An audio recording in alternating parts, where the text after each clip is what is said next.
كتاب الله لا شيء سواه يهذبنا نعمل به كتاب الله لا شيء سواه يهذبنا هذا القرآن يوحدنا لطريق الخير يوجهنا الله تعالى أنزله ورسول الله معلمنا رسول الله معلمنا.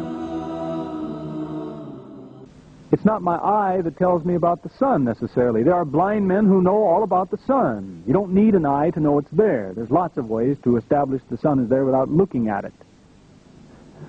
But they're telling you that a mystery is a truth. But you only have one faculty, one organ that can see truth, your mind. And they tell you, well, your mind can't look at it.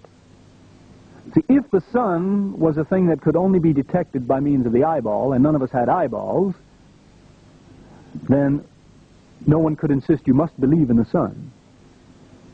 It wouldn't be fair. I have no way to know if it's there. For someone to say, you must believe this is true, but I have no way of looking at it with that organ that sees truth, how can this be a fundamental article of my faith, something I must believe? Because I can't believe it. I can promise to say it, but I don't believe it. I've never seen it or seen any indication of it. I've never, just as the sun, I may not have seen it, but I feel its warmth. I know there's something there. A mystery is a thing that's true and it has no indications. There's other philosophical difficulties. I don't know how much of it you may have heard in other talks when I've been through here. But again, these are Quranic principles to point out that we should think about what we say. If we say God adopts a son, God produced a son, that neither one of these are meaningful. Could a man adopt a dog as a son? He could fill out all the papers. Some people do. They put it in the newspaper as a joke. The man says, I filled out all the legal forms. The dog has his own bedroom. He has a scholarship to university. I set a place for him at the table. The dog is my son. And they write it up in the newspaper so we can all laugh at a crazy man. Because a dog is a different thing than a man. It's not meaningful. A dog can't act like a son. He can only act like a dog.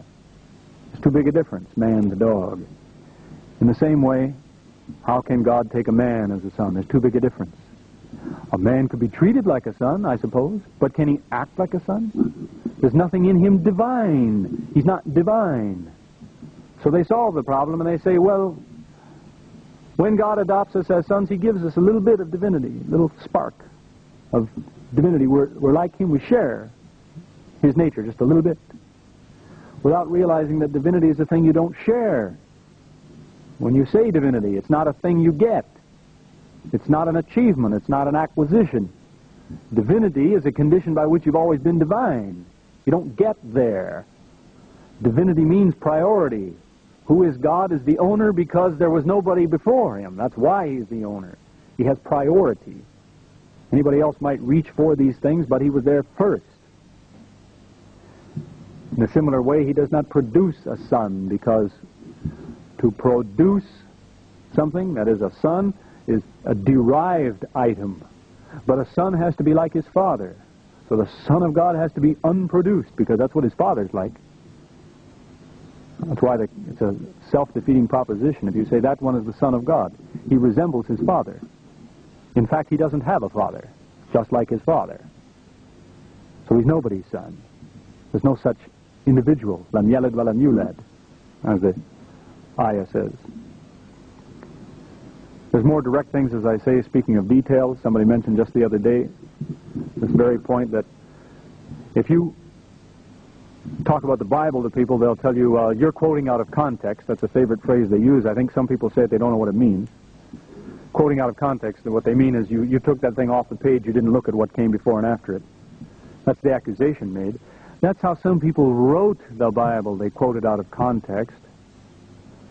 Matthew chapter 2 tells the story of Jesus saying, when he was a young man, his family ran away to Egypt. so that the scripture would be fulfilled which said, out of Egypt I called my son. And he quotes from Hosea chapter 11, verse 1.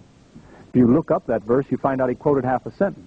The full sentence is not talking about God's son, it's talking about the nation of Israel.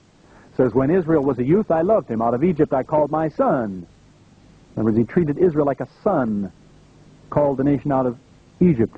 And people say, oh yes, but this Israel, that means Jesus. It was a picture of Jesus. Is it? You should keep reading. The next verse says, but every time I called him, he turned instead and worshipped idols. That's what the next verse says. So how can that possibly be applied to Jesus? But whoever wrote Matthew did, because he quoted out of context to make his point. It's the same Matthew who will tell you that 41 divided by 3 equals 14 in the beginning of his book. He gives a list of 41 names and tells you they fall into 3 groups of 14. He's missing a name somewhere. You can find out which name it is because there's another list drawn up in another place. Which means there's a problem here. Something isn't accurate. Maybe that's a warning to us that we shouldn't insist on the accuracy of the book, because here's an obvious mistake. So in summary,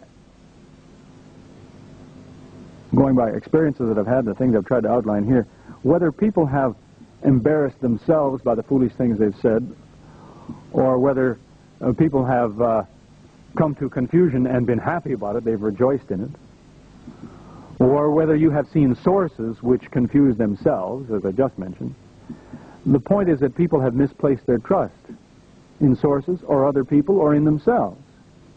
They've listened to people who were ill-informed, or who were well-informed but dishonest, or they listen to themselves, who have become informed and remain dishonest with themselves. It's there's many heartwarming stories that I've heard of people and met for myself that have chosen Islam because they decided to be honest with themselves. There's a friend of mine that told me not that long ago, he was in Europe and he met Muslima. She had been a Catholic nun, and she was now working as in a hospital. She had training as a nurse, and he was a doctor. And he asked her that how was it that she chose Islam anyway, when she had been a nun for many years. And she said one day she just was honest enough to say to herself what she knew was the truth. She said, the more we knew about our religion, the more confused we got. And realized that's not how I achieve success in anything else in life. If you're going to school and you're getting more confused every day, then you're taking the wrong subject. More likely there's something wrong with your teacher. The point is, that's not how education is supposed to work. You learn more so you get rid of the confusion. You get more accurate and you know it better. You don't sacrifice accuracy for the sake of understanding. The more you know, the less confused. So if you find yourself getting more confused the more you hear, probably you're pointing in the wrong direction. There's even a verse from the Bible that says God is not the author of confusion. So I guess I have taken much longer than we had in mind even, but I thank you again for your time and attention. I'm always glad to have the chance to pass through here and share some ideas with you. Alhamdulillah.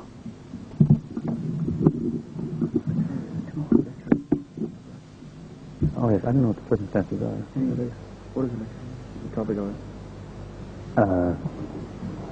Islam and Christianity, concerns scriptures. Yeah. Well, we thank Brother Gary for a beautiful lecture tonight. And before we start question time, we'll have a small announcement to make, which is tomorrow in Abu Dhabi. There'll be a lecture in the Ajnok Lecture Hall, which is under the title of Islam and Christianity. And I think it starts at 8:30. So if anybody has a question, please raise your hand, and the lecturer will go ahead and answer it, I guess. Don't be shy. Go ahead.